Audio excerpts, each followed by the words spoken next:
summarize what I believe are the critical issues facing Plymouth.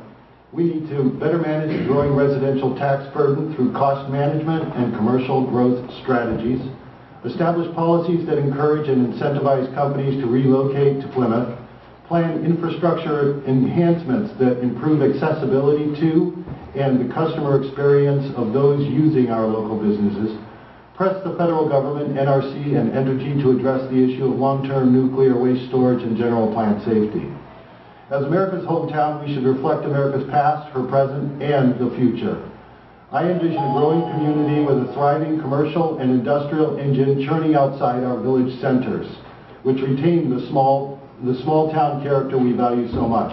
A town that reflects its role as the nexus for the American character and spirit and emphasizes its historic significance as a founding American community and industrial center for nearly 400 years.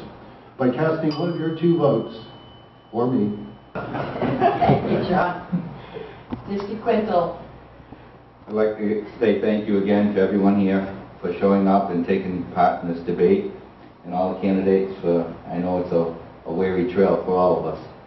And I think you all know what I stand for, and I ask for your vote on May 11th.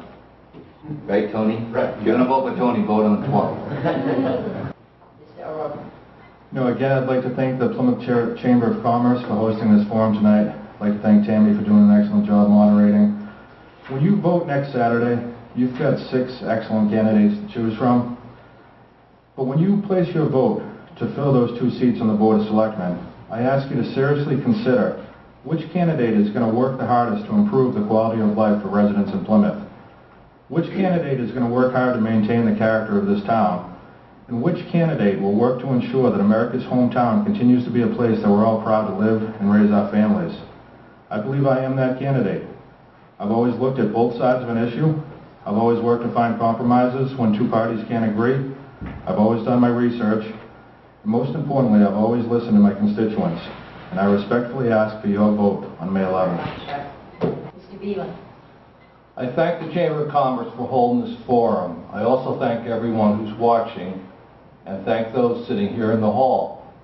My love for this town goes deep, as is my continued desire to contribute to all I have for the town I love so much.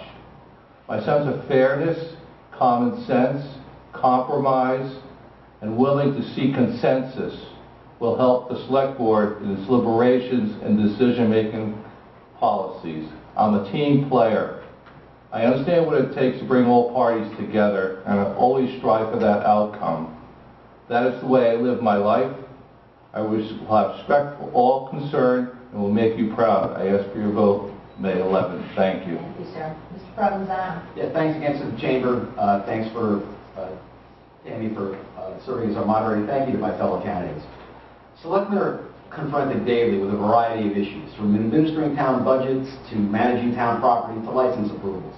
Selectmen also act as ambassadors and spokespersons for the town, sometimes promoting the town's interests for local legislators or foreign visitors, sometimes speaking to the town in times of sorrow, as Mr. Moratori was recently called upon to do. I believe my professional experience and service to the community will allow me to be a productive and valuable member of the Board of Selectmen, and with acquired knowledge of the town's operations and finances through services on FinCom, an understanding of the town's history and traditions through my service on the Historic District Commission, the Plymouth 400, the Antiquarian Society, and knowledge of the legislative process through service on town meeting floor. So I ask for one of your 2 votes for selecting the town election on Saturday, May 11th. If elected, I promise that I will work hard for you to use all of my skills with a dose of common sense to make this Plymouth a better place in which to live. Thank you, Tony. And Mr. Moratori. I want to thank Dennis, Amy, Laurie, and the rest of the Chamber for this debate night. Tammy, great job as usual. Thank you so much. I want to thank the other candidates too. As I said in the past, I'd be honored to work with any of you. You're all great candidates. I believe I'm uniquely qualified to serve you for another 3 years as selectman. In addition to my past 3 years on the board, I previously served on the Finance Advisory Committee and the Board of the Council on Aging, including 2 years as the chairman. I believe my life and professional experience will continue to serve you well. Today it's important to look towards the future, identify the needs of the community, and achieve the results that best benefit the residents of this town and ensure the long-term growth and success of our community. That's what I plan to do if you re-elect me as your next selectman. I thank you all for your past support, and I respectfully ask for your vote on Saturday, May 11th. Thank you.